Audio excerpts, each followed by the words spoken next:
Today we will start our queries. तो सबसे पहले क्वेरीज से पहले अगर हम बात करें तो हम लोगों ने कल करी थी स्टेटमेंट्स। उन स्टेटमेंट्स के अंदर हमने पढ़ा कि अलग अलग लैंग्वेजेस हैं, उन अलग अलग लैंग्वेजेस के अंदर अलग अलग कमांड्स हमें प्रोवाइड करी गई हैं, DML, DCL, TCL and DDL। ये जो हमारी थी बेसिकली ये स्टेटमेंट्स थी, ये लैंग्वेजेस थी जिनके अंदर अलग अलग क्वेरीज थी, अलग अलग कमांड्स थी।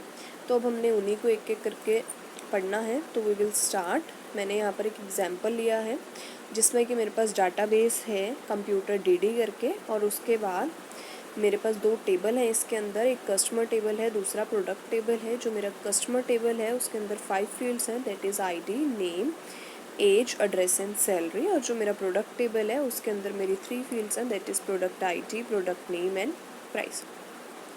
तो अब सबसे पहले अगर मुझे ये डाटाबेस क्रिएट करना है तो मुझे सबसे पहले कंप्यूटर DD करके एक डाटाबेस बनाना पड़ेगा। उस डाटाबेस के अंदर दो टेबल्स क्रिएट करने पड़ेंगे, उनके अंदर डाटा ऐड करना पड़ेगा। यही सब करना है। तो सबसे पहले हम डाटाबेस की क्रिएशन सीखेंगे, how to create a database. Database को क्रिएट करने के लिए हम SQL में क्रिएट डाटाबेस स्टेटमेंट का यूज़ करते हैं। किसका यूज़ करते हैं? क्रिएट डाटाबेस स्टेटमेंट का यूज़, जो कि आपने कुछ नहीं करना, आपने जस्ट क्या लिखना है, SQL ओपन करके क्रिएट डाटाबेस, और डाटाबेस का नाम जो भी आप रखना चाहो। जैसे अभी मैं यहाँ पर कंप्यूटर DD रखना चाहती हूँ तो मैं वहाँ पर क्या रखूँगी, कंप्यूटर DD। और जो डाटाबेस का नाम है वो हमेशा यूनिक होना चाहिए RDBMS के साथ, मतलब उसके जो भी रूल्स वगैरह हैं कि उसके बीच में स्पेस नहीं आनी चाहिए, वो सारा कुछ फॉलो होना चाहिए। सो अगर आपको अब डाटाबेस क्रिएट करना है कंप्यूटर DD नाम से, तो आप कैसे करोगे? क्रिएट डाटाबेस और डाटाबेस का नाम। ये तो थी क्रिएशन ऑफ डाटाबेस। इससे कुछ नहीं होगा, इससे एक डाटाबेस क्रिएट हो जाएगा। उस डाटाबेस के अंदर आप डिफरेंट टेबल्स को क्रिएट कर सकते हो। अब अगर मुझे कोई डाटाबेस है उसको डिलीट करना है तो हम क्या यूज़ करेंगे? जब भी आपको कोई डाटाबेस को डिलीट करना होता है तो आप ड्रॉप स्टेटमेंट का यूज़ करते हो। किसका यूज़ करते हो? ड्रॉप स्टेटमेंट का। एग्जिस्टिंग जो भी डाटाबेस है उसको डिलीट करने के लिए।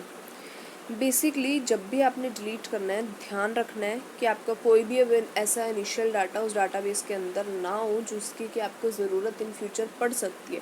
कोई टेबल ऐसा, कोई कॉलम्स, कुछ भी ऐसा डाटा उस डाटाबेस के अंदर नहीं होना चाहिए। अगर आप डाटाबेस को डिलीट कर देते हो, उस डाटाबेस के अंदर जितना भी रिकॉर्ड है वो सारा का सारा डिलीट हो जाता है। सो रिमेंबर कि आप जो भी डाटाबेस है उसको डिलीट करने से पहले अपने टेबल्स को, एग्जिस्टिंग फील्ड्स को, हर चीज़ को अच्छे से व्यू कर लें कि अगर आपको उसकी ज़रूरत है तो आप नहीं करेंगे, अगर नहीं है then you can drop the database.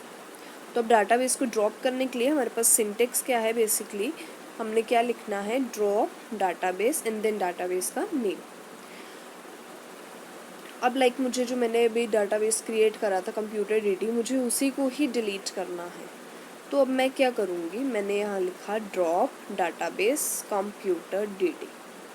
And always remember जो भी SQL की स्टेटमेंट्स होती हैं वो सारी सेमीकोलन के साथ एंड होती हैं। तो सेमीकोलन स्टेटमेंट के लास्ट में जब तक नहीं लगेगा, that SQL statement will not be ended और executed. So remember to always mark semicolon at the last of SQL statement. So I hope आप लोगों को create and drop statement, drop database, create database is clear.